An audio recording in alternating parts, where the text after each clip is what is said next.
how to get what you really, really want. To misquote the Spice Girls. Pay attention and set goals. After time and after our health, our most precious resource is not our family background, it's not the money in our bank, it's not our social network, it's not even the educational level that we have, it's not our race and it's not our gender. Our most precious resource is our attention. To explain that in a little bit more detail, the life that we experience is a result of where we focus our attention over time. So for example, the attitudes and the beliefs that I have, the thoughts that I think, the feelings that I feel, play out in the actions that I commit that then come back to me as the results or consequences. So in short, the life that we experience is a manifestation of our beliefs, our attitudes, our thoughts and our feelings. There's nothing new about this, unfortunately for me. I wish I was the first to have realised that. You know, the Buddha said a couple of thousand years ago, all that we are is a result of all that we have thought. And Lao Tzu said something similar: pay attention to your thoughts because they become your words. Pay attention to your words because they become your actions. Pay attention to your actions because they become your habits. Pay attention to your habits because they become your character, and pay attention to your character because that becomes your destiny. Or somewhat more pithily by Heraclitus, character is destiny.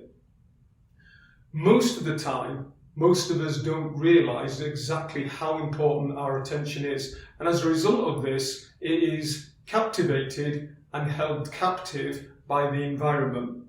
Our attention is hostage to whatever strong emotion is going around in our social network, whatever the latest drama or the latest trend is. As a result of that, instead of us shaping our culture, our environment shapes our future.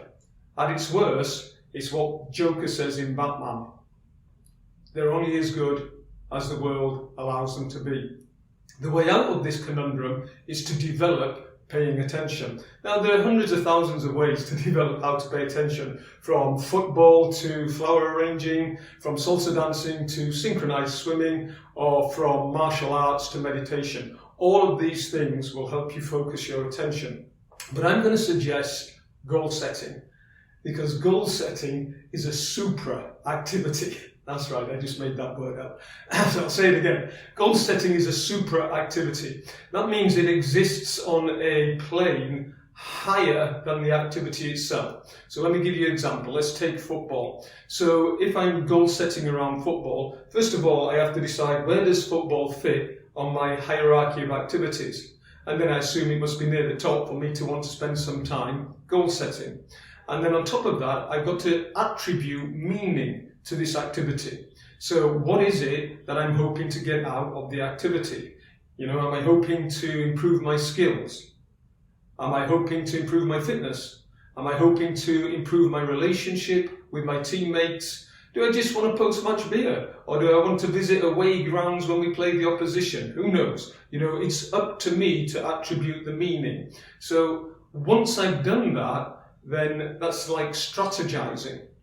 Then after the match, I have to decide, did I achieve the goal that I set out? So I have to evaluate, and that's going to require some reflection, and that's going to require some data of some sort that I can evaluate.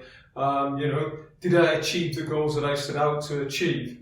So goal setting requires those higher cognitive capacities to evaluate, to prioritize, to strategize, to reflect. Now, when it's done at its absolute best, goal setting helps us to self-actualize.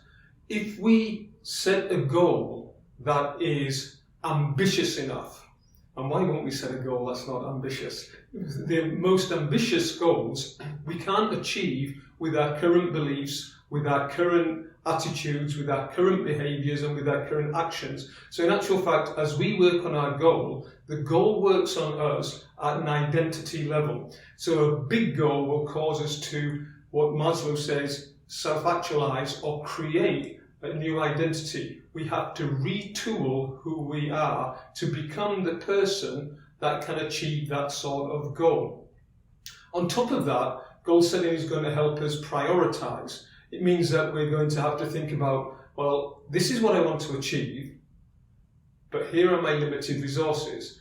This much time, this much energy, this much finance, and what are the other limited resources? So we have to prioritize at that point where we're going to place our resources. And then finally, goal setting will help us achieve rewards. So we're set up in such a way that each time we take a step towards achieving our goal, then we receive a little dopamine hit that makes us feel good.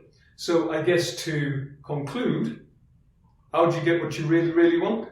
Pay attention, set goals, and self-actualize. Next time round, we will take a look at 4 simple questions NLP asks to help people evaluate what their goal will and won't give them. Best of luck.